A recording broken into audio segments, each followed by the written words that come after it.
Hi friends, నమస్తే అండి. చూడండి ఫ్రెండ్స్, ఇక్కడ వచ్చేసి ఫ్లేక్ సీడ్స్తో అయితే కారపొడి అయితే చేస్తున్నాను. ఈ కారపొడి అనేది కూరల్లోకి చాలా బాగుంటుంది. దేంట్లో అయినా కూడా యూజ్ చేసుకోవచ్చు. అలాగే ఉత్తదైనా కూడా, రైస్లో అయినా కూడా, చపాతీ దేంట్లోకైనా కూడా వేసుకొని తినొచ్చు అనమాట.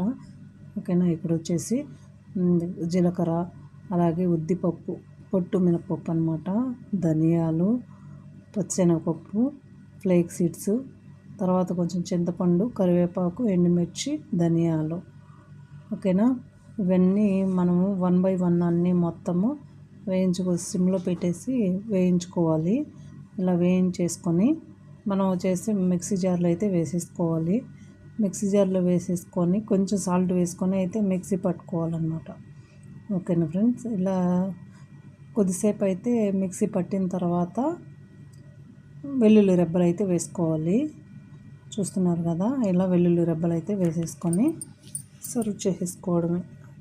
అంతే ఫ్రెండ్స్. కొద్దిసేపు అయితే చల్లారబెట్టుకొని బాటిల్లో అయితే స్టోర్ చేసేసుకోండి. ఓకేనా. ఇందులో ఆయిల్ కూడా యూజ్ చేసుకోవచ్చు, కాకపోతే నేనైతే వేసుకోవడం లేదు. మీకు నా వీడియో నచ్చినట్లయితే ప్లీజ్ కొంచెం సబ్స్క్రైబ్ చేయండి, లైక్ చేయండి, షేర్ చేయండి.